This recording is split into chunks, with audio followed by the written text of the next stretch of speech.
Friends, welcome to our YouTube channel learn services. This is Gunjan Gupta और मैं आपको current affairs की सारी जानकारी दूंगी, वो भी डेट वाइज। तो आप आज का फर्स्ट क्वेश्चन, विश्व कैंसर दिवस कब मनाया जाता है? 4 फरवरी, 3 फरवरी, 31 जनवरी या फिर 2 जनवरी। ठीक है, आपको बताना है कि विश्व कैंसर दिवस कब मनाया गया है। अभी मनाया गया है, हाल ही में विश्व कैंसर दिवस मनाया गया है, तो आपको बताना है कब मनाया गया है। तो हमारा आंसर है 4 फरवरी। फिर 4 फरवरी को हमारा कैंसर दिवस मनाया जाता है। इसका उद्देश्य होता है कि कैंसर के प्रति जागरूकता फैलाना, मतलब लोगों में कैंसर के प्रति जागरूकता फैलाना, ताकि कैंसर के इलाज हमें प्राप्त हो सके, सभी को इलाज प्राप्त हो सके। क्वेश्चन नंबर 2 है हमारा, अभी आरबीआई ने किस राज्य में स्थित शिवम सहकारी बैंक का लाइसेंस रद्द किया है? आपको बताना है एक राज्य में कोई शिवम सरकारी बैंक है तो उसका लाइसेंस रद्द किया है आरबीआई ने। तो वो कहाँ का है? दिल्ली, महाराष्ट्र, आंध्र प्रदेश या फिर उत्तर प्रदेश। तो आपका आंसर यहाँ पे आंसर हो जाएगा कि महाराष्ट्र। महाराष्ट्र राज्य में स्थित शिवम सहकारी बैंक जो है उसका लाइसेंस रद्द किया है। किसने रद्द किया है? आरबीआई ने। अब क्यों रद्द किया है? क्योंकि वो अपने 2019 में, क्योंकि वो अपने ऋण नहीं चुका पा रहा है। ठीक है, और 2019 में भी उसने 1 करोड़ का जुर्माना भी लगाया था, टू नो योर कस्टमर, अपने कस्टमर को जानने के लिए उसने। और महाराष्ट्र, इस क्वेश्चन में महाराष्ट्र आया है, तो महाराष्ट्र के बारे में हम सब कुछ जान लेते हैं। महाराष्ट्र की कैपिटल है मुंबई और वहाँ के मुख्यमंत्री मतलब चीफ मिनिस्टर हैं उद्धव ठाकरे और गवर्नर है भगत सिंह केसारी वहाँ के कौन है? गवर्नर है। तो आपको कभी भी कोई सभी राज्य का नाम आएगा, आपको कैपिटल, सीएम और गवर्नर आपको याद रखना है। और मैं आपको रिवाइज भी करवाऊंगी डे बाय डे, जैसे जैसे नाम आता जाएगा मैं आपको रिवाइज भी करवाती जाऊंगी। तो नेक्स्ट क्वेश्चन है हमारा थर्ड क्वेश्चन, हाल ही में किस मंत्री ने पेपरलेस बजट पेश किया है? अभी आपको पता है फरवरी में बजट आता है, तो पेपरलेस बजट पेश किया है, किस मंत्री ने किया है? नरेंद्र मोदी, आयुष गोयल, निर्मला सीतारमण या फिर रामनाथ कोविंद। किसने किया है? तो निर्मला सीतारमण ने बजट पेश किया है, क्योंकि वो हमारी वित्त मंत्री हैं, वित्त मंत्री निर्मला सीतारमण। और इसके पहले वित्त मंत्री कौन रह चुके हैं? इसके पहले वित्त मंत्री रह चुके हैं अरुण जेटली, आपको उनका नाम भी याद रखना है। फोर्थ क्वेश्चन है हमारा, अभी सरकार ने बीमा में एफडीआई की सीमा पहले 49 थी, अब बढ़ाकर कितनी कर दी है? ठीक है, तो एफडीआई बीमा में जो 49% था अब बढ़ाकर कितना हो गया है आपको बताना है। आपके ऑप्शन से 62%, 74%, 81% और 98%। तो इसका करेक्ट आंसर हो जाएगा 74%। पहले 49 था और अब बढ़ाकर कितना कर दिया है? 74%। एफडीआई क्या होता है? एफडीआई का फुल फॉर्म होता है foreign direct investment. Foreign direct investment इसका फुल फॉर्म होता है, आपको फुल फॉर्म इसका याद रखना है। कभी कभी एग्जाम में इन सब के फुल फॉर्म्स भी पूछ दिए जाते हैं। और कितने परसेंट की बढ़ोतरी की है बीमा में? 74% की बढ़ोतरी की है।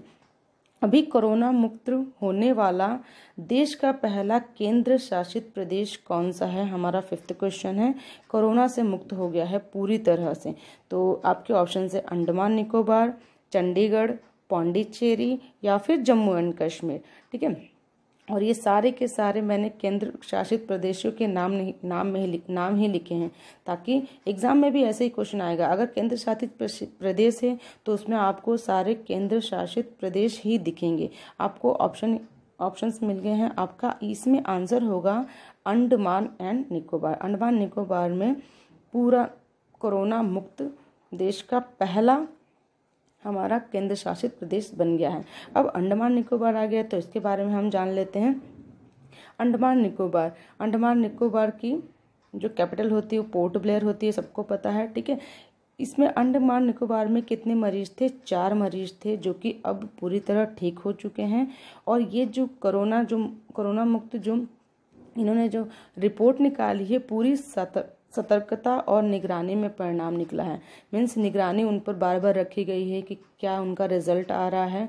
और ये हमारा जो अंडमान निकोबार है ये अपनी सुंदरता के लिए प्रसिद्ध है, बहुत ही सुंदर प्लेस है ये अंडमान निकोबार। ठीक है, तो फिफ्थ क्वेश्चन का आंसर है हमारा अंडमान निकोबार, जो कि देश का पहला केंद्र शासित प्रदेश है जो कि कोरोना मुक्त हो गया है। मैंने आपको बताया था कि इस वीडियो में मैं आपको लास्ट में एक क्वेश्चन भी पूछूंगी और वो क्वेश्चन प्रीवियस हमारे क्वेश्चन से हो सकता है। तो आपको देखते हैं कौन कौन इस क्वेश्चन का आंसर बताता है, और चैनल को सब्सक्राइब करना ना भूले। अभी इसरो ने पहला मानव रहित अंतरिक्ष मिशन कब लॉन्च किया है? आपको बताना है। इसरो एक ऑर्गेनाइजेशन है, इसने अपना मानव रहित अंतरिक्ष मिशन कब लॉन्च करने की मानव रहित है? तो आपके ऑप्शंस हैं 21 दिसंबर 2021, सितंबर 2021, जुलाई 2021 या मार्च 2021। कब ये लॉन्च करने की घोषणा किया है? ठीक है, तो इसका आंसर हो जाएगा दिसंबर 2021। दिसंबर 2021 में इसकी ये लॉन्च होगा। ये पहले ही ये 2020 में ही लॉन्च होने वाला था, दिसंबर के 2020 में ही लॉन्च होने वाला था, बट कोरोना की वजह से इस पे प्रतिबंध आ गया। मीन्स कोरोना की वजह से थोड़ा सा इसको डिले कर दिया गया है। और इसका लॉन्च कौन करेंगी? लॉन्च करेंगी हमारी निर्मला सीतारमण। और निर्मला सीतारमण क्या है? हमारी देश की वित्त मंत्री है, फाइनेंस मिनिस्टर है। इस क्वेश्चन के अंदर इसरो भी आया है, तो इसरो के बारे में हम जान लेते हैं। इसरो का सबसे पहले फुल फॉर्म क्या होता है? Indian space research organisation. इसकी स्थापना 1969 में हुई थी। और किसने की थी स्थापना? विक्रम अम्बलाल साराभाई ने की थी। हेडक्वार्टर है इसरो का, हेडक्वार्टर है बेंगलोर में, और इसके हेड हैं अभी के सिवान। ठीक है, तो आपको ये सब जानकारियां भी याद रखनी है जो अतिरिक्त जानकारियां हैं। ठीक है, नेक्स्ट क्वेश्चन है हमारा, अभी दिल्ली हाट में राष्ट्रीय जनजाति महोत्सव का उद्घाटन किसने किया है? एक जनजाति महोत्सव जनजाति महोत्सव हुआ है, उसका उद्घाटन किसने किया है? आपको बताना है। नरेंद्र मोदी, एम वेंकैया नायडू, स्मृति ईरानी या फिर रामनाथ कोविंद। तो जनजाति महोत्सव का उद्घाटन किया है, इसका आंसर हो जाएगा हमारा एम वेंकैया नायडू। एम वेंकैया नायडू क्या है? हमारे वाइस प्रेसिडेंट हैं। ठीक है, तो आपको ये चीज़ें भी याद रखनी है। एम वेंकैया नायडू क्या है? हमारे वाइस प्रेसिडेंट है। ठीक है, उपराष्ट्रपति। नेक्स्ट क्वेश्चन है हमारा, अभी भारत में 18 दिनों में कितने लाख कोविड-19 टीकाकरण सबसे तेज देश बना है? हम वो तो पता है हमें कि सबसे तेज देश कौन बना है। अभी मैंने एक दिन पहले बताया था आपको वीडियो में कि सबसे तेज पहला देश बना है हमारा भारत। अब इस क्वेश्चन में आपको ये बताना है, भारत ने 18 दिनों में कितने लाख कोविड-19 टीकाकरण हो चुके हैं? ठीक है, आपके ऑप्शन से 20 लाख, 30 लाख, 40 लाख या 50 लाख। तो इसका करेक्ट आंसर हो जाएगा 40 लाख। 40 लाख। भारत ने 18 दिनों में कितने लाख कोविड-19 टीकाकरण करने वाला सबसे तेज देश बन गया है? 40 लाख। 40 लाख टीकाकरण हो चुके हैं। तो इसके अंदर बहुत सारी बातें। अब भारत के बारे में आपको क्या बताना? भारत के हमारे पता है प्रधानमंत्री कौन है? नरेंद्र मोदी। हमारी जो कैपिटल है हमारी दिल्ली। ठीक है, तो भारत के बारे में यहाँ पर 18 दिनों में कितने लाख हो गए हैं? 40 लाख टीकाकरण हो चुके हैं, और सबसे तेज करने वाला देश बन गया है हमारा। और मामले 1.5% से भी कम मामले अभी दर्ज होने लग गए हैं। मीन्स अभी बहुत कम।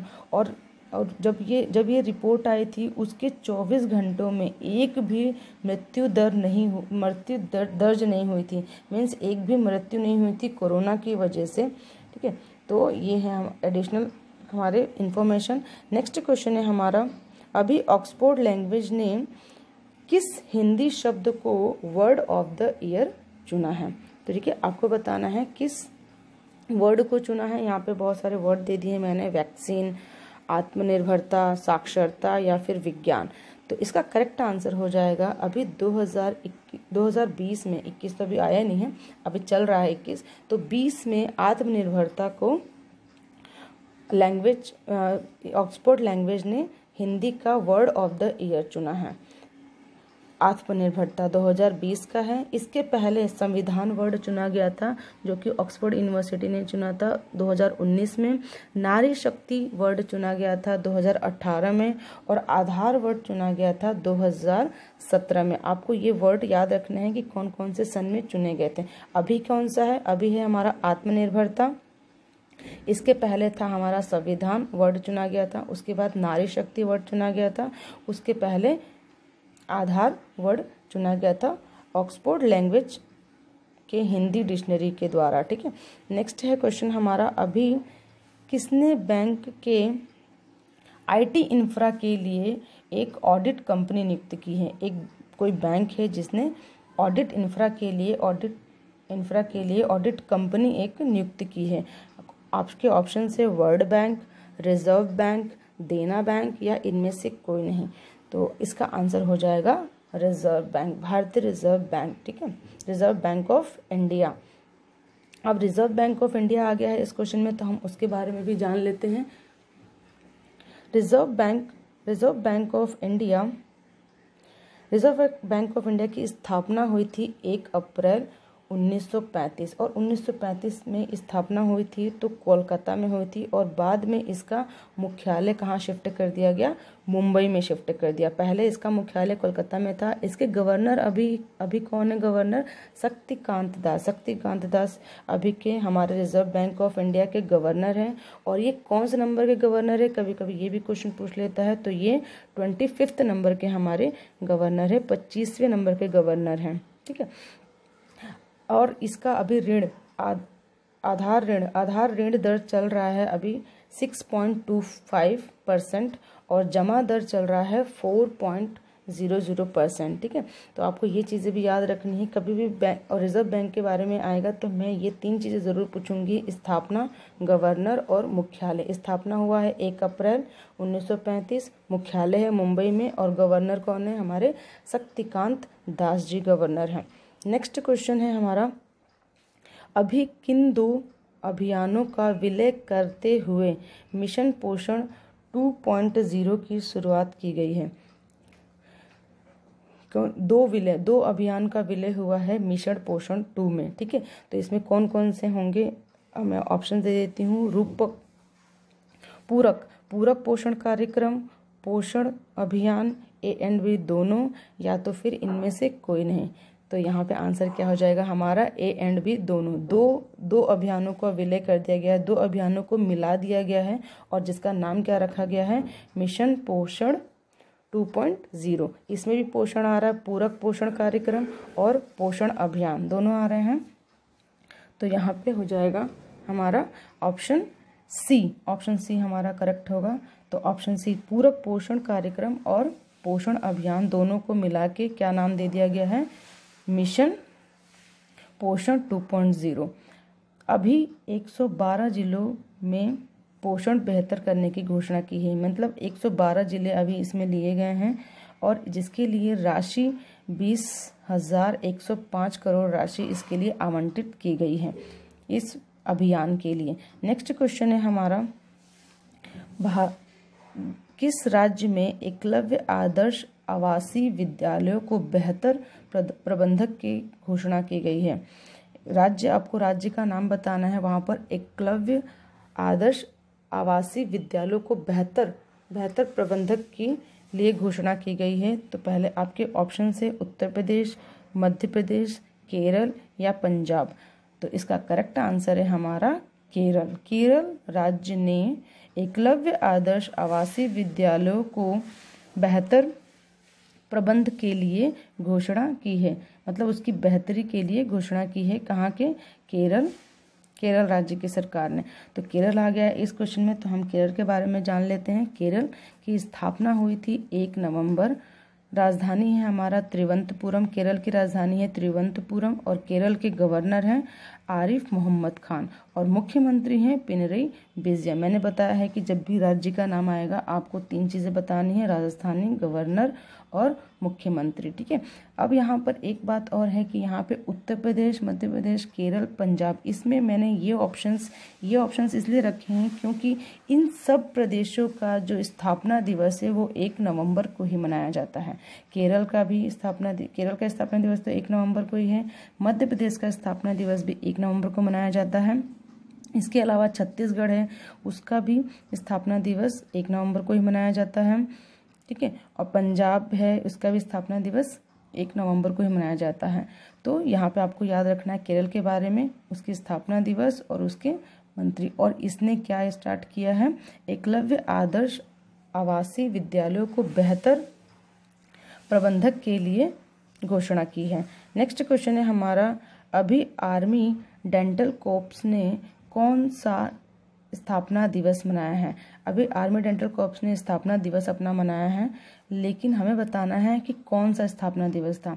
जैसे अभी हम गणतंत्र दिवस मनाते हैं तो हमें पता रहता है ना कौन सा गणतंत्र दिवस चल रहा है, वैसे ही इसका स्थापना दिवस हमें बताना है कि कौन सा स्थापना दिवस अभी मनाया गया है आर्मी डेंटल कॉर्प्स के द्वारा। तो आपके ऑप्शन है 50वां स्थापना दिवस, 80वां स्थापना दिवस, 60वां स्थापना दिवस या 40वां स्थापना दिवस। तो इसका करेक्ट आंसर हो जाएगा हमारा 80वां स्थापना दिवस मनाया है। अभी आर्मी डेंटल ने अपना 80वां स्थापना दिवस मनाया है।